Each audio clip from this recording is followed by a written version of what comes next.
चित्तौड़गढ़ जिले के कपासन में 16 मई को दिन दहाड़े एक ज्वेलरी शॉप से 13 लाख के आभूषण चुराने के मामले में चित्तौड़गढ़ पुलिस ने खुलासा किया है। यह वारदात हरियाणा की गैंग ने अंजाम दी थी। पुलिस तकनीकी सहायता के आधार पर हरियाणा पहुंची और रिक्शा चालक के बेस में गैंग के 2 सदस्यों को दबोच लिया।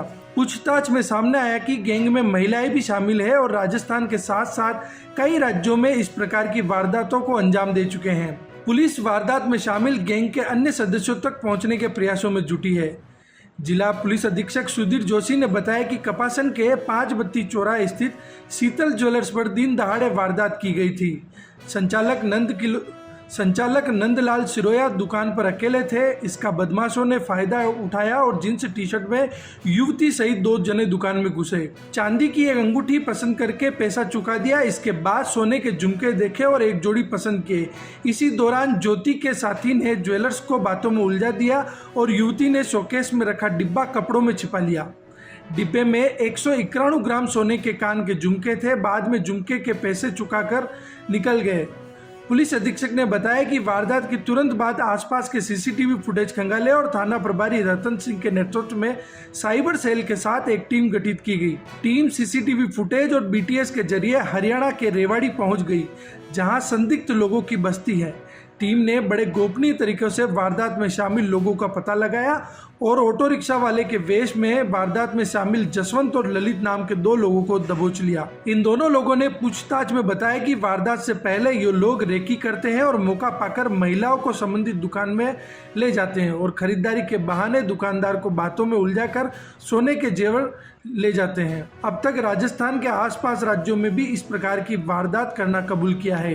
मैं जो शीतल ज्वेलर्स करके एक दुकान है, वहाँ पे ज्वेलरी स्टोर के अंदर 2 जने आए थे और ज्वेलरी देखने के बहाने जो वहाँ के ओनर हैं उनको बातचीत में उन्होंने उलझाए रखा और इसी दरमियान उन्होंने एक बॉक्स था जिसके अंदर लगभग 190 ग्राम गोल्ड था और ज्वेलरी बनी हुई थी। वो ज्वेलरी उन्होंने गायब कर दी, वहाँ से लेकर के चले गए।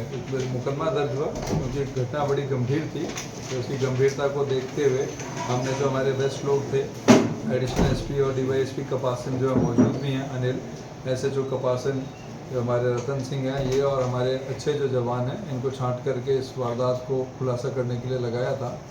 और वारदात खुलासा के लिए हमने वहाँ आसपास जितने भी सीसी कैमरे थे उनको खंगाला। हमारी साइबर टीम जिसमें साइबर इंचार्ज हैं, हमारा रामनिवास कांस्टेबल है, इन्होंने बहुत अच्छा काम किया और इन्होंने सीसी फुटेज की मदद से और जो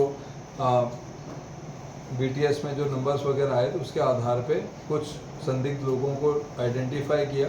वो संदिग्ध व्यक्ति हरियाणा के थे, तो एक टीम हमारे एएसआई के नेतृत्व में हरियाणा गई और जो संदिग्ध थे उनके बारे में मालूमात किया और बड़े ही इन्होंने अपनी आपको पुलिसकर्मी नहीं बता करके खुद की प्रेजेंस को कंसील करते हुए टेम्पो चालक वगैरह बन करके ये मुलजिमों तक पहुँचे, उनके घरों को आइडेंटिफाई करा और 2 मुलजिम जिनके नाम, एक का नाम जसवंत सिंह है और दूसरे का नाम ललित है, इनको हरियाणा में रेवाड़ी डिस्ट्रिक्ट से लेकर के आए, अरेस्ट किया है और वारदात का खुलासा किया है।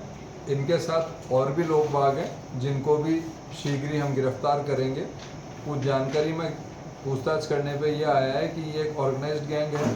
ये कई राज्यों में इस प्रकार की वारदात करती है। ये घटना करने से पहले आते हैं, रेकी करके जाते हैं और अच्छे वाहन लेके आते हैं। इनमें महिला और पुरुष दोनों होते हैं। ग्राहक बन के किसी भी ज्वेलरी स्टोर में जाते हैं। ज्वेलरी स्टोर में जा कर के जो भी ओनर या जो सेल्समैन मौजूद होता है उसको बातों में उलझाए रखते हैं। इसी दरमियान गोल्ड अच्छी खासी मात्रा में लेकर के रवाना हो जाते हैं। इन्होंने वारदातें कई स्टेट में, राजस्थान के अलावा अन्य कई राज्यों के अंदर वारदातें करना इन्होंने कबूल किया है। इनसे हम गहनता से पूछताछ कर रहे हैं। जो भी और इनके साथी होंगे और जो वारदातें होंगी शीघ्र खुलासा करके अब बताएंगे।